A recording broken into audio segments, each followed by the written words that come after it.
Hi everyone and welcome back to another video on my Type 25 Lucky Bonzo.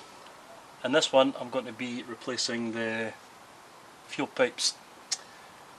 One, the fuel in here is about a year and a half old, it has to go. Two, I want to make it compliant with E10 fuel.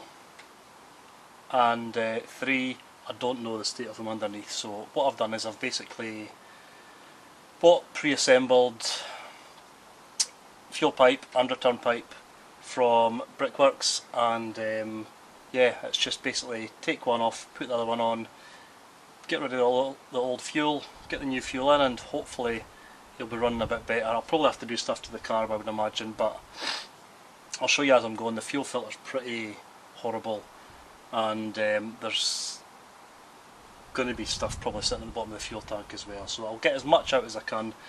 I'm on ramps here, so it'll flow backwards, so hopefully I'll get rid of all that fuel. And what I'll do just now, I'll grab the small camera, I'll show you the two lines, the one that goes from the tank under here to the engine bay, and the return line that comes from the engine bay to the other side of the tank. But I'll do that with the small camera just now. So excuse the shaky hands here, but I am lying on my back under the van.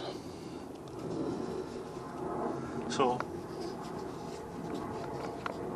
fuel tank here, we can see it's not the easiest when I've not got hands.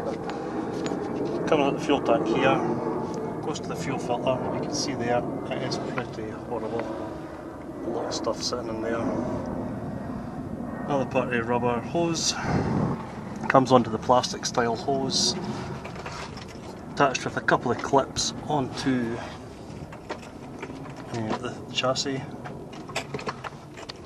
Then disappears through the cross member there, comes out the other side, I don't know if you can see it going up there, and into the engine bay.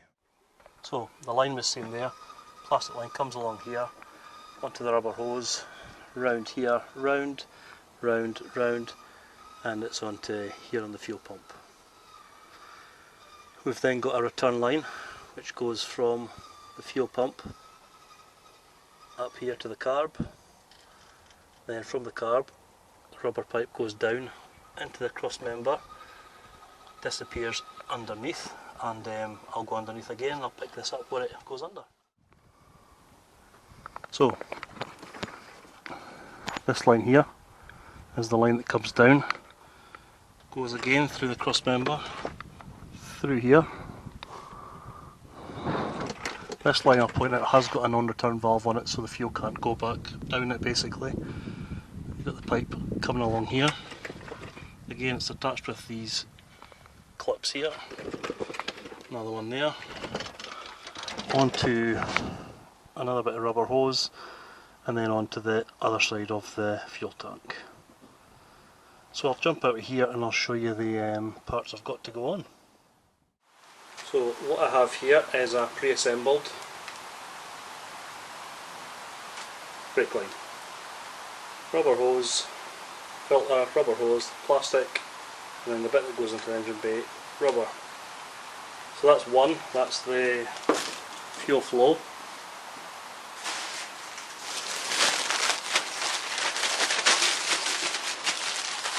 The return has a non-return valve on, so basically fuel can only go one way. Now I'm told the original is obsolete, so this is the replacement.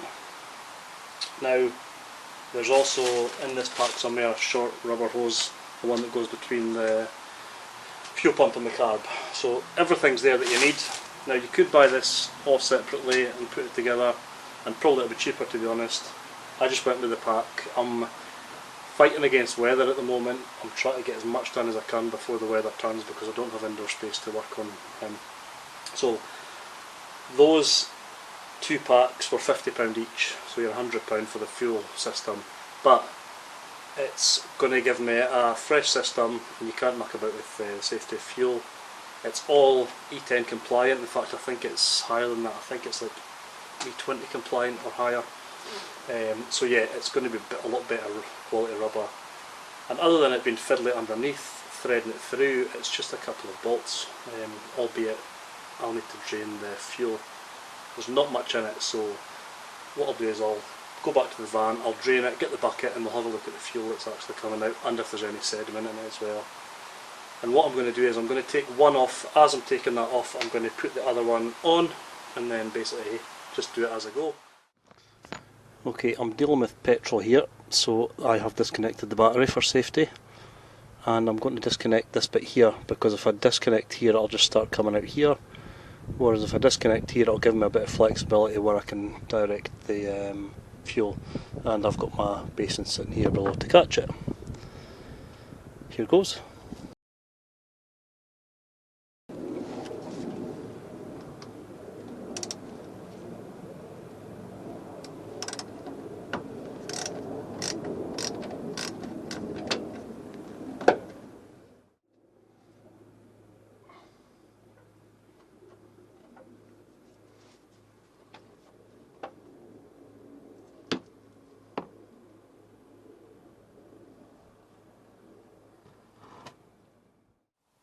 So look at the fuel, pretty nasty, that should be clear. So yeah, definitely the right decision. Right, I'm just going to start from this end here and work my way back, so I'll get this off and then I can start putting the new one in and basically feeding it through as I'm taking the old one off.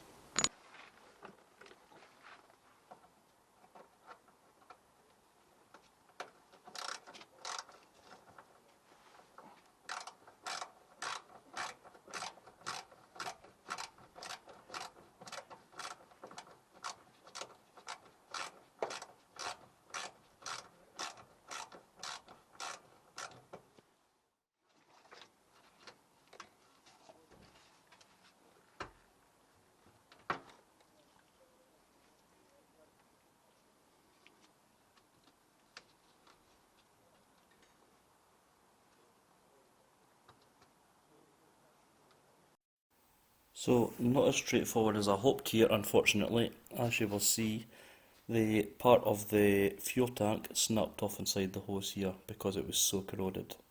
So this was not part of the plan. So this part here should have about another 20mm on it, but as you can see it's snapped off.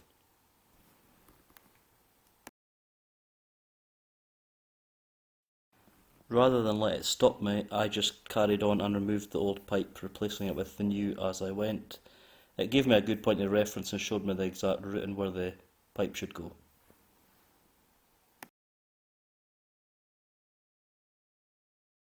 These clips will come out, they just need a bit of pressure applied to them.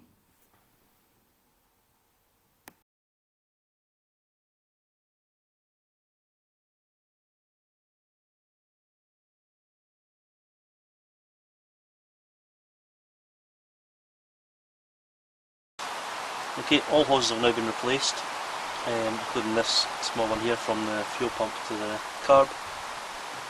That's about all I can do just now until I get a new tank ordered. But in terms of replacing the fuel system and upgrading it to the E10 plus rubbers, that's done. Quick job, easy job. You will need to get under the van, so you'll need to jack it up, but apart from that, yeah, it's fairly straightforward. Just take the precautions with the fuel. Obviously you're going to spill some, breathing it in, and obviously it's flammable, so just take care with that. But that's the end of that one there, so I'll call that a day. I'll say, as always, thanks for watching, take care, and I'll see you in the next video. Cheers! So, the tank is off. I had one snap bolt and a few rusty screws I'll need to replace. Doesn't look too bad on the shell underneath it. This, however, is well overdue a change.